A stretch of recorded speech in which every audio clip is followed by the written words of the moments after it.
Professor Sachs, dear Jeff, it's a real pleasure.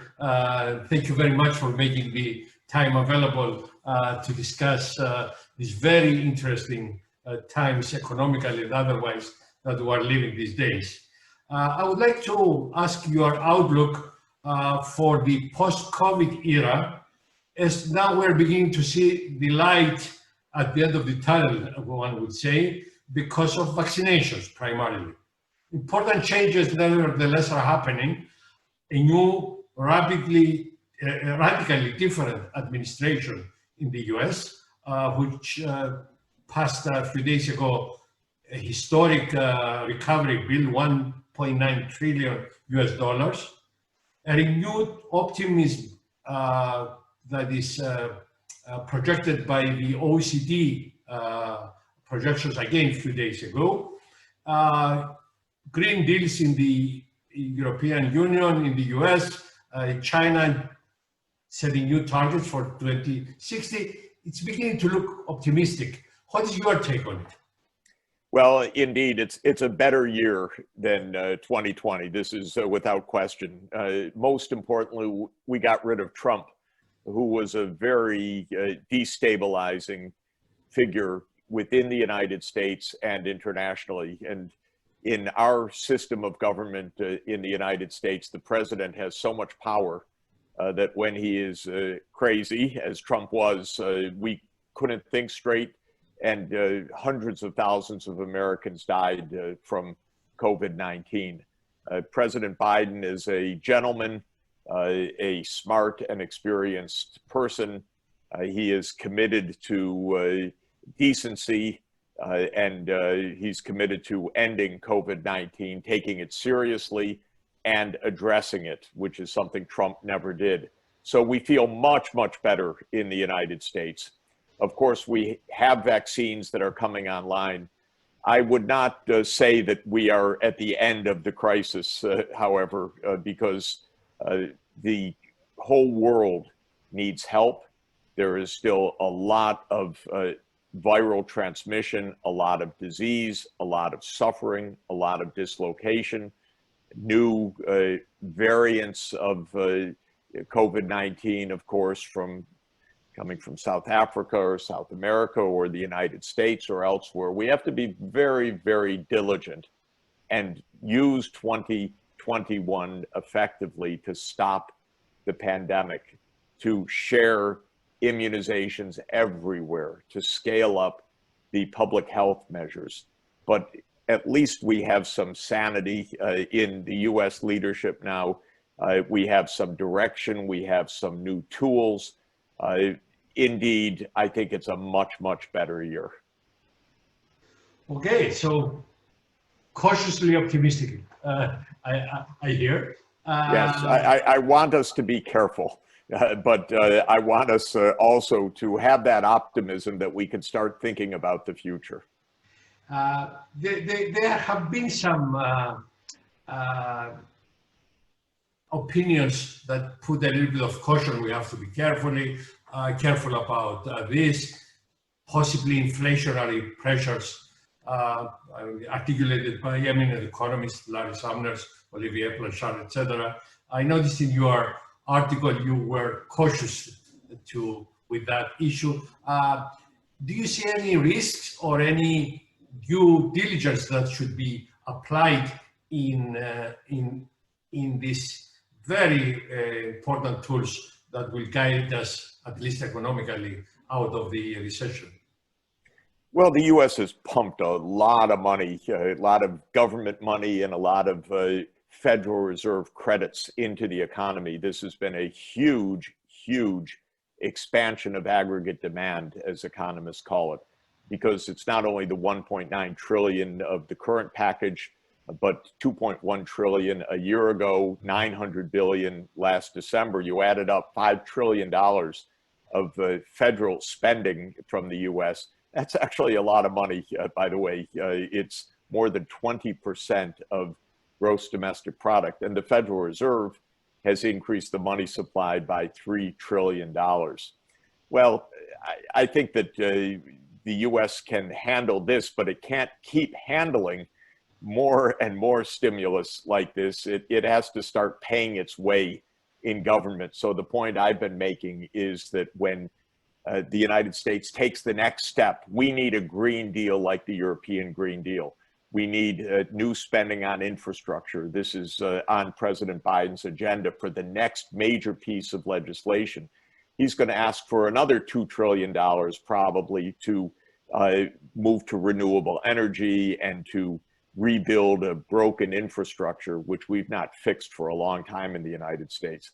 Now, at that point, my argument is you can't just pump that in as a new, fresh money. You have to pay for a lot of that. So I want the United States to do what it does not very often, which is to talk seriously about new taxes, higher taxes to pay for more government spending.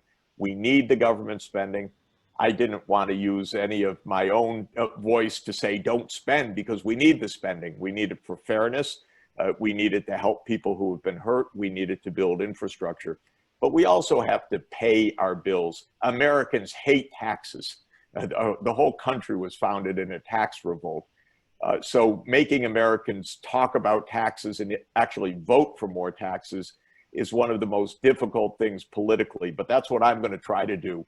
We also have some very, very rich people in the United States. Mr. Bezos worth almost $200 billion.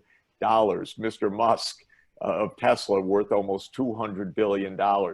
They should pay more. Their companies should pay more in taxes.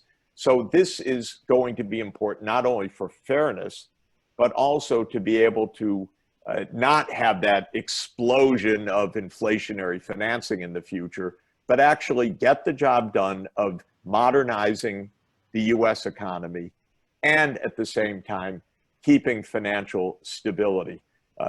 Politicians like to spend a lot of money. That's okay, but they need to tax as well to cover the spending. Well, as you said, the next initiative would be this restructuring towards green economy. This is already happening in EU. It's happening actually in a lot of places.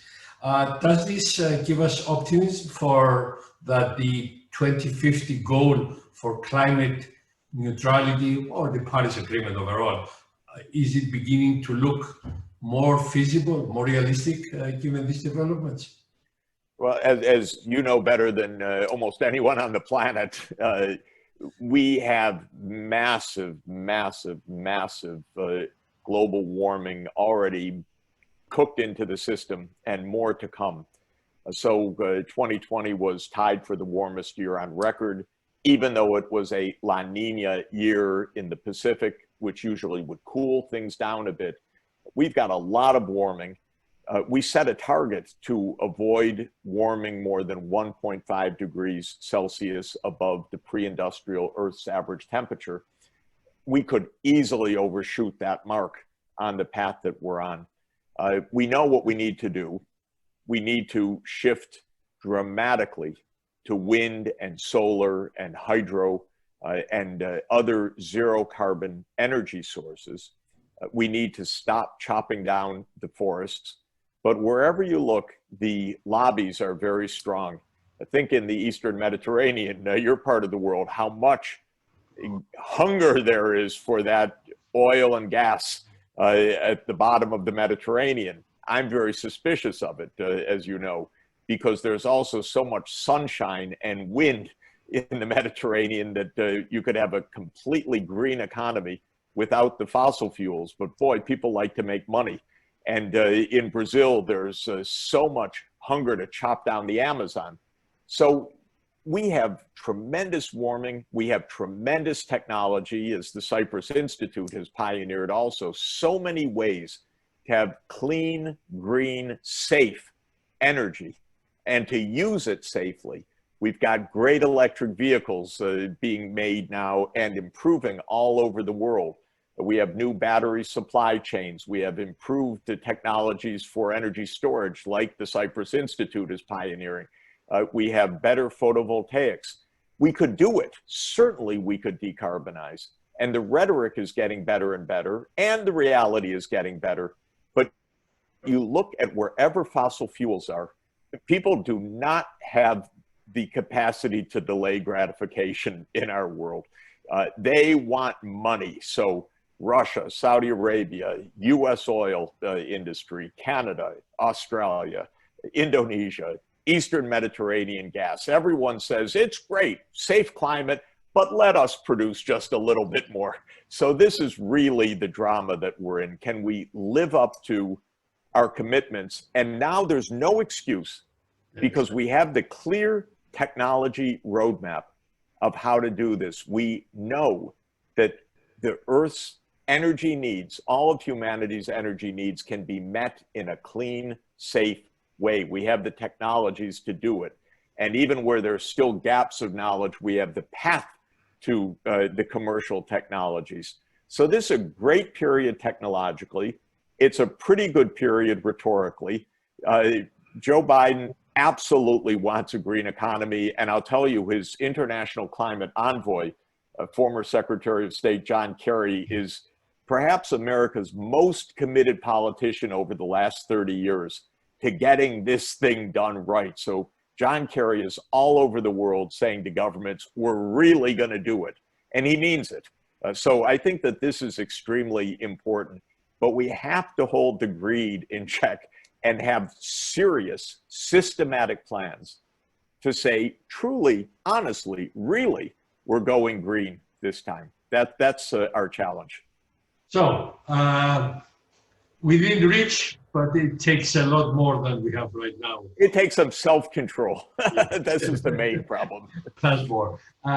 You are one of the architects and clearly the world's guardian of the sustainable development goals, which are gaining traction and embedded into policy. As you very well know, EU requires now reporting by the governments on how we are doing in achieving these goals in every policy. So it's really getting recognized as and helping develop policies. Now the pandemic, the pressure to emerge out of the recession, is it helping, detracting? Because some of these goals, let's face it, they are competing with each other. It's environment versus health, environment versus, at least in some degree, they compete for resources, it's clear. Yes.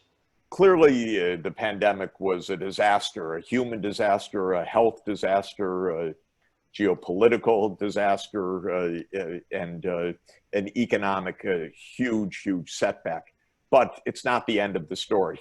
If we can control COVID-19, and as we discussed, there are real reasons for optimism if we do a good job in 2021. We also have the way not just to bounce back, but really to recover better. One of the things that we did advance in 2020 and until today is the digital world. Digital tools are extraordinarily important for achieving the Sustainable Development Goals. You know, with the digital technology, in principle, you can reach any child with the online education. You can do telemedicine.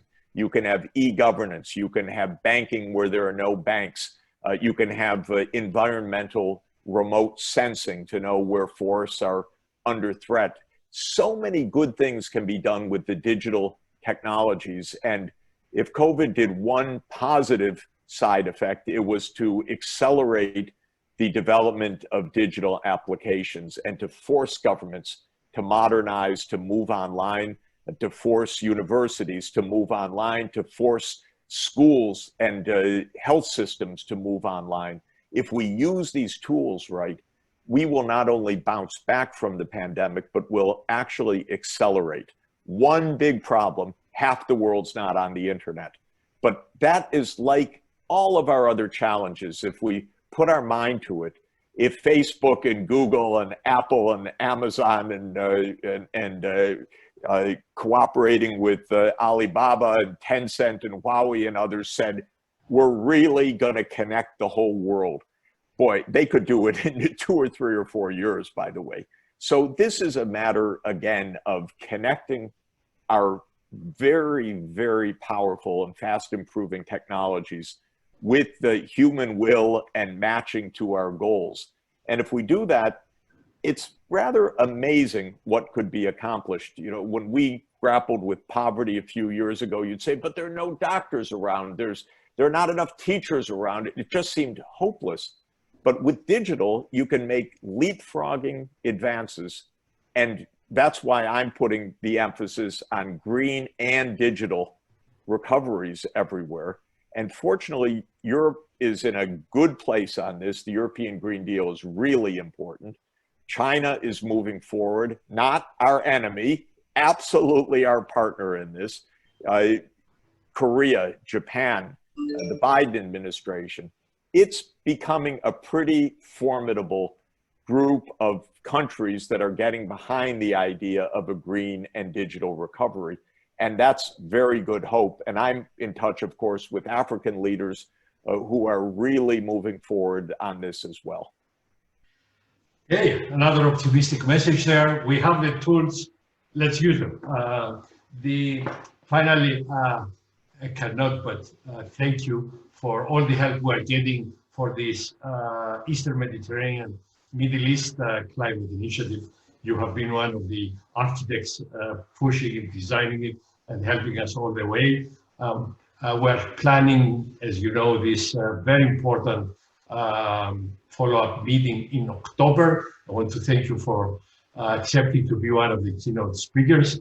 And I would like to know our viewers to know that you'll, at least if things hold up health-wise and other considerations, to be with us to get it to the next level, because our region, yes, you already hinted, is behind. The tools are here, but the Eastern Mediterranean Middle East is doing poorly in achieving the Paris-driven goals, and this is fantastic tool to use to elevate the region where it should be. I don't know if you want to comment about this, but certainly it's a big region. We need to do better.